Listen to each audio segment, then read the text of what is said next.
بسم اللہ الرحمن الرحیم نحمدہ ونصلی ونسلم علی رسولہ الکریم۔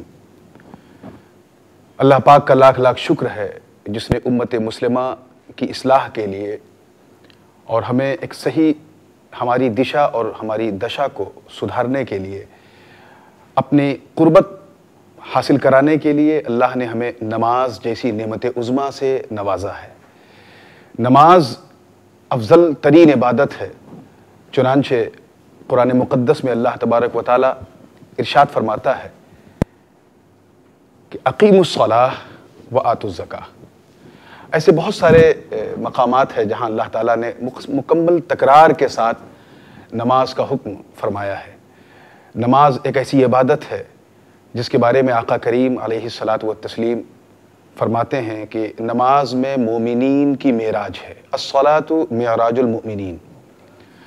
معراج کا لفظ یہاں اس لیے استعمال کیا گیا کیونکہ جب بندہ نماز پڑھتا ہے، رکوع کرتا ہے، سجدہ کرتا ہے تو اس وقت وہ اپنے مولا سے غایت درجہ قریب ہوتا ہے، اور یہ وہ ایسی کیفیت ہے جس کیفیت کی انتہا پر اللہ تعالیٰ اپنے کرم سے اس بندے کے سامنے سے تمام حجابات اور تمام پردوں کو ہٹا دیتا ہے۔ تو جس طرح میرے نبی علیہ السلام کی معراج دنا فتدلی کی منزلوں پہ طے ہوئی معراج کی رات، اسی طرح مومنین کی معراج یہ ہے کہ جب وہ نماز پڑھتا ہے تو اللہ اپنے جلووں کو پردے ہٹا کر اسے اپنا جلوہ دکھا دیتا ہے۔ نماز دین کا کھمبا بھی ہے۔ الصلاۃ عماد الدین، جیسا کہ آقا کریم علیہ السلام نے فرمایا۔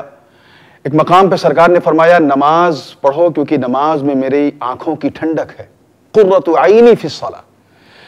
ظاہر سی بات ہے کہ جب بندہ نماز پڑھتا ہے تو اس نماز پڑھنے سے، ہمارے رکوع اور سجدہ کرنے سے اللہ کے رسول علیہ السلام کی آنکھوں کو ٹھنڈک ملتی ہے۔ اس لیے کم سے کم ہم یہ سوچ کے بھی نماز پڑھیں کہ جب ہم نماز پڑھتے ہیں تو جہاں ہماری بندگی کا حق ادا ہوتا ہے وہیں آقا کریم علیہ السلام کی آنکھوں کو ٹھنڈک بھی ملتی ہے۔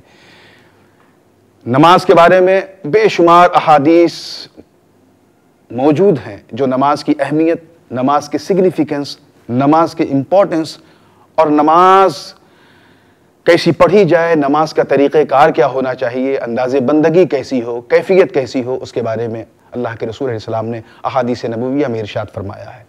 مگر ایک بات میں ضرور عرض کرنا چاہوں گا کہ نماز کے تعلق سے یہ کہا گیا افضل العبادات الی اللہ الصلاۃ۔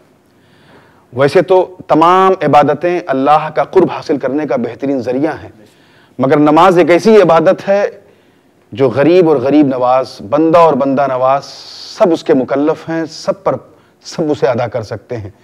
اگر آپ کے پاس دولت و ثروت، مال و منال نہیں ہے تب بھی آپ نماز ادا کر سکتے ہیں۔ اگر آپ کے پاس کسی قسم کی شہرت نہیں تب بھی آپ نماز ادا کر سکتے ہیں۔ یہاں تک کہ اگر آپ کھڑے ہو کے نہیں پڑھ سکتے تو آپ بیٹھ کے پڑھیں، اگر آپ بیٹھ کے نہیں پڑھ سکتے تو آپ لیٹ کے نماز ادا کر سکتے ہیں۔ اگر آپ لیٹ کے نہیں پڑھ سکتے، ایسا عذر ہے کہ آپ ہاتھ پیر نہیں چلا سکتے، تو ایسی صورت میں آپ اشاروں سے نماز پڑھ سکتے ہیں۔ یعنی اتنی آسان عبادت، اتنی آسان عبادت کہ جس طرح ہماری پریشانی بڑھتی جاتی ہے اللہ کی طرف سے آسانی بڑھتی جاتی ہے۔ اگر ہمیں پانی بھی میسر نہ ہو تو ہم مٹی سے تیمم کر کے نماز ادا کر سکتے ہیں۔ یہ بہت ہی افضل ترین اور اعلیٰ ترین، اسی لیے نماز کی اہمیت کو تمام عبادات میں سب سے اہم مانا گیا ہے۔